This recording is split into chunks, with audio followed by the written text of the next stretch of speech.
हम हिंदू हैं। बोलिए भारत माता की। इस सनातन को पहचानो साहब, पहचानो। कितना बड़ा गहरा साइंस है हमारा। हमारा साइंस जानेंगे तो सुनो, एक पुस्तक है हमारे यहाँ सनातन धर्म में, बृहद बकहड़ा चक्रम, उसमें लिखा है, देखिए साइंस कितना गहरा हमारा है।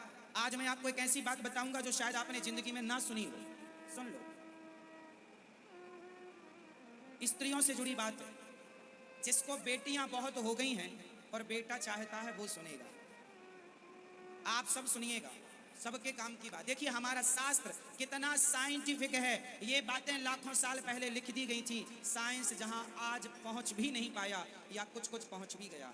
चलो अब मैं बताऊं, किसी महिला को बेटी ही बेटी हो रही हो और बेटा की कामना हो तो क्या करना चाहिए? जिसे पुत्र चाहिए उसे क्या करना, और जिसे बेटा ही बेटा हो रहा हो उसे बेटी चाहिए, उसे क्या करना चाहिए? देखिए ये बात मैं कोई जादू टोना वाली नहीं बताऊंगा, लिखित मैं श्लोक के संग आपको बता सकता हूं। कहां लिखा है ये भी बता सकता हूं। शास्त्र कह रहे हैं, ये बात मेरी नहीं है, शास्त्रों की है। और कितनी गहरी बात है, मैं अभी इस बात को बताकर इसको साइंस से भी मैच करूंगा, समझिएगा।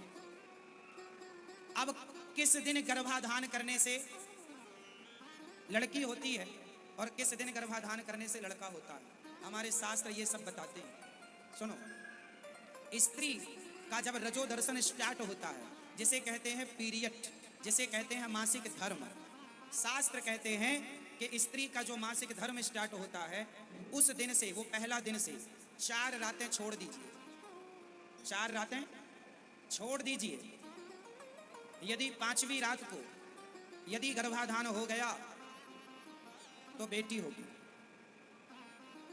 5 मतलब संख्या विषम, 5 मतलब संख्या विषम, और 6ठी रात को गर्भाधान हुआ तो बेटा होगा।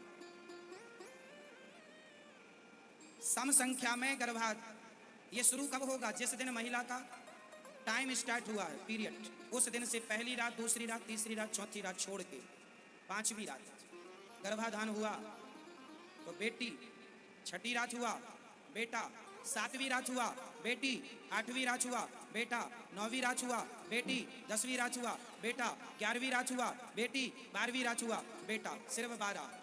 मासिक धर्म स्टार्ट होने से 16 दिन, जिसमें 4 दिन तो अशुद्धि के छोड़ दीजिए, बचे 12। इन 12 दिन में ही संतान उत्पन्न होने का विशेष समय होता है। ऐसा हम नहीं, शास्त्र कह रहे हैं। अब देखिए शास्त्र ये सम संख्या में लड़का और विषम संख्या में, समझ लो काम आएगा भविष्य में। सम संख्या में गर्भाधान क्या देगा? बेटा, और विषम संख्या में गर्भाधान क्या देगा? बेटी। ये तो रही बात। अब मैं इसको साइंस से जोड़ता हूं। साइंस कितनी गहरी है समझिएगा। लड़की, स्त्रियां जब मासिक धर्म से 4 दिन बाद जब वो बाहर निकलती हैं, अर्थात जब वो उनका मासिक धर्म समाप्त होता है, उसके बाद जो पहला दिन होता है, जैसे चौथे दिन स्त्री शुद्ध हो गई और 5वां दिन, पहले 5वां दिन है, उस दिन उसके शरीर में वह तत्व तैयार होंगे जिससे पुरुष का संयोग होने से कन्या ही जन्म लेगी। कन्या के विषाणु तैयार होंगे और दूसरे दिन मतलब 6ठे दिन पुरुष तैयार हो जाएगा, मतलब पुरुष के विषाणु। ये फसल में भी होता है मैया, मादा पुरुष, ये सब चीजें पूरी सृष्टि इसी थ्योरी पर टिकी हुई है। पूरा संसार इसी पर टिका हुआ है। वो स्त्री के अंदर ही क्षमता होती है कि वो स्त्री रूप में एक्सेप्ट करेगा उसका।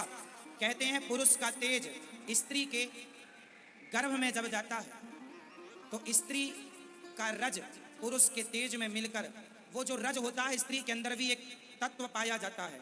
वह तत्व 5वें दिन स्त्री रूप में होता है, 6ठे दिन पुरुष हो जाता है। 7वें दिन क्या है, जो हमारे सेल्स होते हैं ना, बनते और बिगड़ते रहते हैं। तो स्त्री का सेल्स बिगड़ गया, फिर बना, वो पुरुष का बनेगा, फिर वो बिगड़ गया, तीसरा तैयार होगा वो। इसलिए एक दिन छोड़ एक दिन छोड़, एक दिन स्त्री का, एक दिन पुरुष का, एक दिन स्त्री का, एक दिन पुरुष का। इससे देखिए साइंस, आज साइंस यदि पता लगाएगी तो आज लगा चुकी है। तो यही साइंस भी कहती है कि जब स्त्री के अंदर एक तत्व ज्यादा होता है तो बेटी का निर्माण एक तत्व ये ज्यादा होता है, और जब 2 तत्व हो जाते हैं तो जुड़वा संतान हो जाती है। जुड़वा संतानें कैसे होती हैं? एक ही भाग दो भागों में, स्त्री और पुरुष का तत्व मिलकर जब दो भागों में पेट के अंदर किसी कारणवश डिवाइड हो गया तो दो संतान की तैयारी चालू होगी पेट के अंदर। ये साइंस है, ये साइंस जो आज बता रहा है हजारों साल पहले हमारे ऋषि मुनियों ने बता दिया।